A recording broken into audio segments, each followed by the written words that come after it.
kongsi ni, kongsi ni. Nggak usah persoalkan.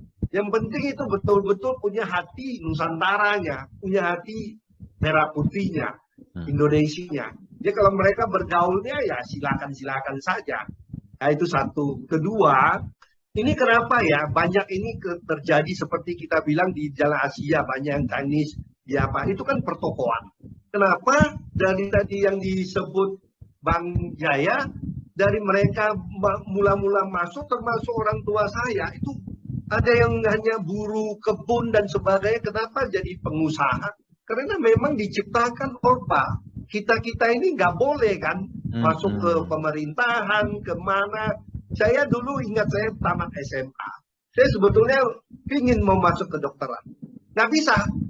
Mau ikut ujian di USU nggak bisa masuk. Ya, karena masih waktu itu saya masih WNA istilahnya.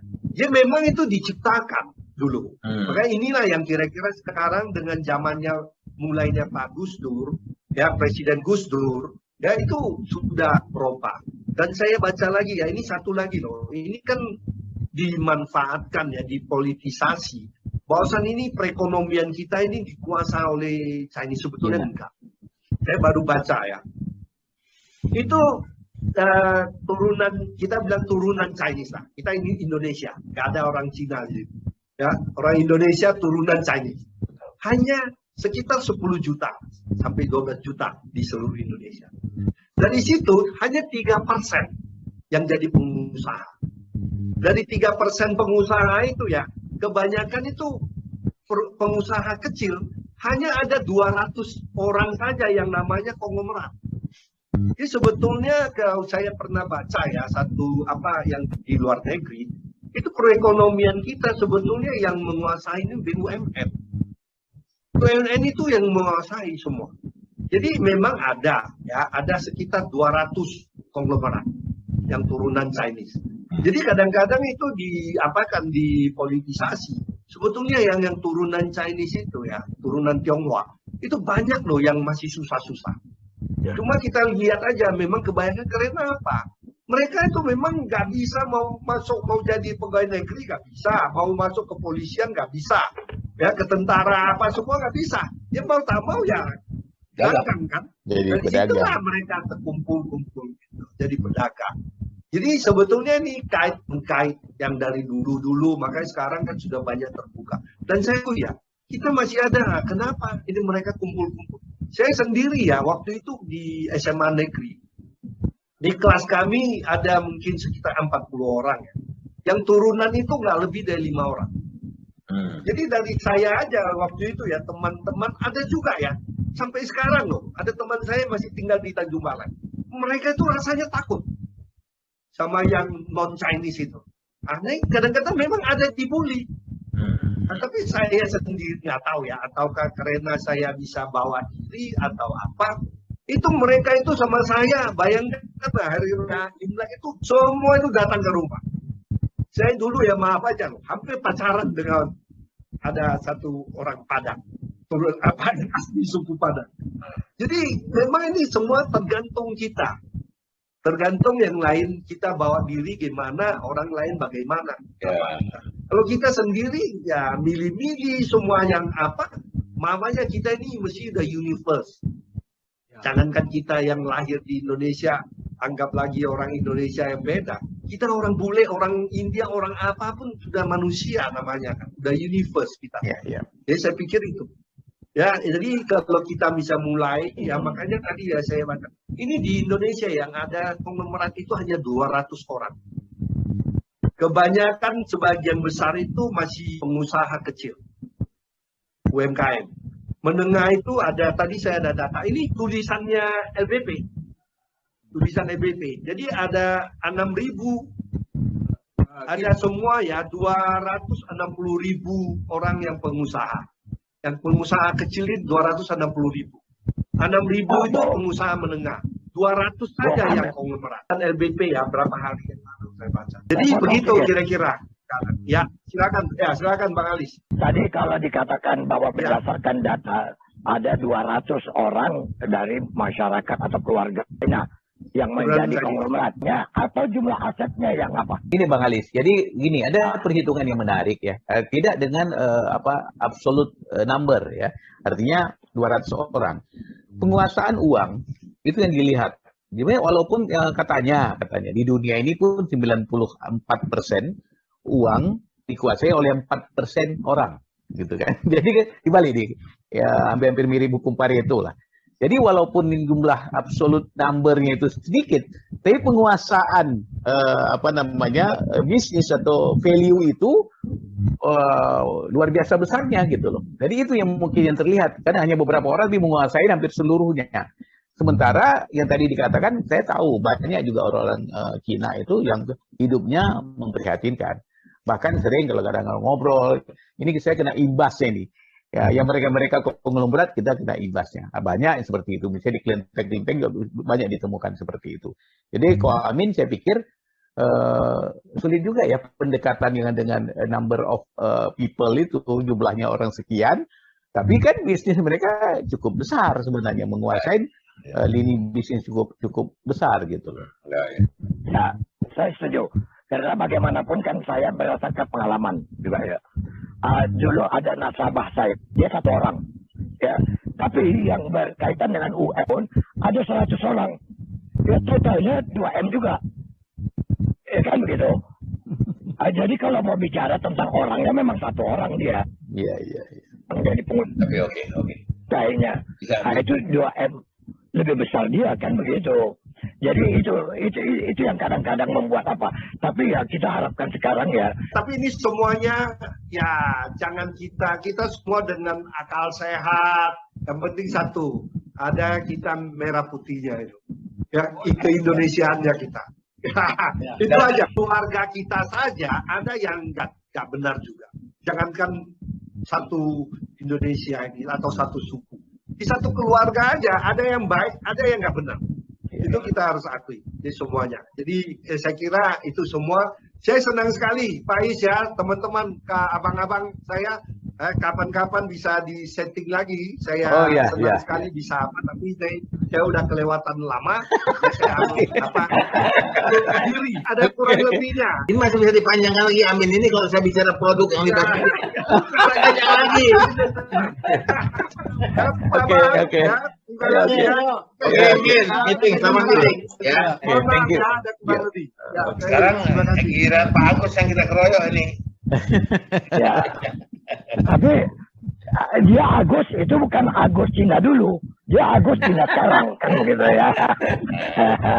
Ini Tengku yang KW udah meninggalkan kita sekarang dengan Tengku yang benaran kan gitu loh. Banyak juga Tengku yang nggak benar ya Pak Agus. Tengku KW gitu. Tengku KW. Sebenarnya namanya T. Amin Wijaya, T itu dari Tamrin. Tapi kita suka sekali ngeledek beliau. Pak Tengku gitu loh, ya kan. Gitu, ya. Kadang-kadang saking keselnya dia balik sebut saya Sultan gitu loh. Jadi ya biasalah kita ganggu. Terus saya begini Pak, saya sendiri kebetulan memang saya kan sesudah G30 STKI, saya masuk di sekolah yang umumnya pribumi. Saya SMA-nya itu di Prayakna. Jadi pada saat itu saya perhatikan adik saya yang di Tribukit semua, sekolah mereka itu 90 hampir 100% semuanya Chinese. Jalan Asia ya? Ya, Jalan Asia nah, memang saya sendiri karena gini, terus terang Pak, saya lebih banyak teman saya yang pribumi dari non-pri. Sudah jelas ya. Ya. Jadi bahkan sekarang tangan kanan saya itu marganya Nasution. Ya, saya sangat percaya sudah seperti family gitu loh, dan banyak sekali membantu saya. Dan saya perhatikan, saya tambah satu lagi Pak, saya pernah memberi kuliah bahasa Jepang di USU selama hampir 10 tahun. Oh iya. Saya diberi kesempatan mau nggak jadi pegawai negeri kan gitu ya. Pada saat itu saya tidak. Terus cuma saya memang banyak bergaul dengan dan saya perhatikan, memang saya menurut pribadi, menurut hematnya saya. Itu ada beberapa yang saya ingin luruskan. Satu, masalah eksklusivisme itu. Saya lihat di Medan memang karena bahasa Pak. Asal ketemu sesama Chinese selalu mereka bahasanya Hokkien. Ya, ya. Nah, ini sangat berbeda dengan kalau saya jalan ke Jawa kan gitu. Ya, Ke Jakarta saja seperti kata Pak Idrus tadi lah ya kan. Saya sangat terkesan dengan lampu di belakang Pak Idrus itu bagus sekali saya lihat lampu. Terus memang saya perhatikan kakak saya kebetulan memang lama tinggal di Semarang. Saya perhatikan, saya lihat. Nah, salah satu timbulnya perasaan eksklusivisme di Medan adalah satu dari bahasa. Dari bahasa. Karena orang Medan asal ketemu selalu bahasa Hokkien. Selalu bahasa Hokkien. Nah, dan ini saya pikir memang ini tidak bagus. Terus terang ya kalau dari saya ya. Karena ini salah satu adalah menghambat pembauran kan gitu loh. Nah, cuma senangnya adalah dengan masuknya ke zaman milenial dan sebagainya, ini batas ini makin kabur kan gitu. Sekarang muncul bahasa-bahasa lain. Saya tambah lagi tadi dengan Pak siapa? Saya belum dengan Pak Jaya. Kebetulan Pak Idrus, Pak Tengku dan Pak Bahar kan bergabungnya agak terlambat. Saya dengan Pak Jaya sudah ngomong-ngomong sedikit. Anak saya Pak Jaya, anak saya yang pertama laki itu tinggalnya di Jakarta, masih single ya. Anak saya semua single. Terus adiknya cewek juga di Tangerang. Anak saya yang paling kecil di Singapura. Kan gitu loh. Jadi di sini di Setiabudi saya hanya dengan istri saya aja. Kalau saya anggap bahwasanya apa yang dilakukan oleh masyarakat China, kalau bahasa dia, saya nggak marah, saya malah cemburu. Karena saya orang Melayu, tidak punya bahasa daerah. Coba kita ke Pasar Sambu. Masyarakat Tapanuli bicara dengan bahasa dia. Betul. Jaya, coba bikin di Facebook saja dia bahasanya bahasa Minang. Iya, betul. Bahar juga demikian. Iya. Saya yang sebenarnya yang cemburu. Ya, dengan orang kok punya bahasa daerah. Saya tak punya bahasa daerah. Bang, abang salah bang. Abang lebih hebat. Bahasa Indonesia itu bahasa Melayu bang. Iya. Enggak, jadi gini Bang Halis, yang disampaikan oleh Pak Agus itu benar sekali.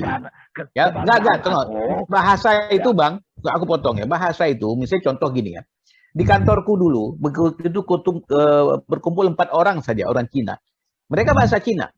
Sehingga kita kalau datang mau gabung, nggak mungkin bergabung. Karena kita nggak ngerti bahasa Cinanya. Itu yang disebut dengan eksklusivitas. Jadi, yang disampaikan oleh Pak Agus tadi, yang disampaikan oleh Pak Agus tadi yang mengakibatkan eksklusivitas itu salah satu pengaruh bahasa. Coba misalnya sekarang kan orang tuh ngobrol bahasa Cina, kita nggak mungkin gabung di situ, kita nggak ngerti. Ya kalau saya oke lah, tadi saya bilang tampuk bisa lah. Tapi kalau yang sama sekali kayak orang yang nggak ngerti, kalau aku ngerti lah, tiap hari aku dengar itu. Tapi kalau nimbrung, cuma suku-suku kita ini 16 bahasanya ada semua kan, bahasa daerah. Kalau berkumpul dia coba Jaya nih, coba tengok. Bahkan Bang, kalau dia berkumpul sesama satu suku. Tapi kalau dia berkumpul dengan, kalau aku misalnya kumpul sama saudaraku, datang abang, masa aku bahasa Aceh kan enggak juga. Ya, Idrus ceritakan tadi berkumpul 4 orang di antara mereka, kemudian mereka berbahasa itu. Itu di kantor, Bang. Itu di kantor. Ya. Di kantor. Oke. Kemudian datang Idrus. Kita yang mendatangi dia. Ya kan? Ya jangan datangi kalau orang tua bahasa begitu. Ada sesuatu yang mungkin sampaikannya. Itu masalahnya. Enggak, kan gini Bang, kan kata Pak Agus, Pak Amin tadi ceritakan peleburan. Kita mau berlebur. Kalau mau melebur itu, ya jangan bilang jangan datang, justru harus datang untuk melebur. Nah, pada saat kita mau datang harus welcome. Bagaimana welcome-nya? Ya kita menggunakan bahasa nasional kan, kira-kira gitu. Tapi enggak, tadi kalau keluhan Bang Halis tadi keluhan tidak punya bahasa daerah. Kan bahasa daerahnya sekarang dipakai oleh Indonesia seluruhnya. Lebih hebat dia. Kita bicara ini kan bahasa Melayu nih. Melayu, betul. Bang, aku dukung Melayu bang, hidup Melayu. Kita akan sepakat bahwa masyarakat Cina ini sekarang adalah suku, kan begitu? Bang, abang tahu nggak? Aku kasih contoh yang kecil aja bang ya. Suku enggak. Pada saat ini yang diajukan. Nah, kalau Bang. mereka Biar dia dulu. Apa dia? Apa bang? Jangan merajuk pula nanti. Bukan. Itu yang maksud aku. Kalau memang sudah kita sepakat sukunya ada. Ya kan? Begitu juga dengan Minang. Ada bahasa sukunya. Itu di antara mereka. Ya, Tapi jadi tetap- bang jangan kecil hati bang. Bagaimanapun suku Melayu masih tetap ada di hati. Ya.